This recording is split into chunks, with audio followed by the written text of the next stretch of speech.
গণিতরূপা বইয়ের অষ্টম শ্রেণীর 107 পেজ খোলো। দেখো এখানে উদাহরণ দেওয়া আছে, বাঁশটির কত অংশ মাটির নিচে পোঁতা আছে। এখানেই বলেছে পশ্চিম পাড়ার মাঠে আমাদের ফুটবল খেলা হয়, সেখানে একটি লম্বা বাঁশের 30% মাটির নিচে পোঁতা আছে। 30% মানে 30/100 অংশ, তাই তো? এই যে দেখো 30/100 লিখেছে, এই কাটাকুটি করে দিয়েছে, উপরে 0 নিচে 0, তো 3/10 হয়ে যায়। এবার বলছে নাসরিন বাঁশটির 1/20 অংশ সাদা রং করলো। নাসরিন বাঁশটির শতকরা কত সাদা রং করলো দেখি। নাসরিন সাদা রং করলো বাঁশটির 1/20 অংশ, অর্থাৎ 1/20 অংশকে যদি আমি পার্সেন্টেজে আনতে চাই, তাহলে নিচে অর্থাৎ হরের জায়গায় একটা আমাকে 100 আনতে হবে।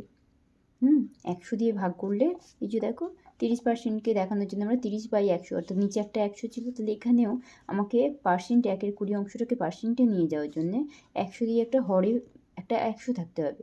কিন্তু হঠাৎ করে 100 নিচে কোথায় পাবো? তার জন্য তাহলে ওপরেও ওটাকে নালিফাই করার জন্যে একটা 100 করে দিলাম, তো 100/100 1 হয়ে যায়। সেই জন্যে 100 নিচেও ওপরে 100 দিয়ে গুণ করলাম, নিচে 100 দিয়ে ভাগ করলাম, দুজনকে নালিফাই করে 1 হয়ে গেল, অর্থাৎ 1/20 রইল। এদিকে দেখো এই 20টা এই 100কে 5 দিয়ে কাটতে পারে, তাই ওপরে 5 হয়ে গেল, আর এই 100টা নিচে রয়ে গেল। তাহলে নিচে 100টা আমার দরকার ছিল রাখাটা, সেটাকে কাটাকুটি করিনি সেই জন্যে।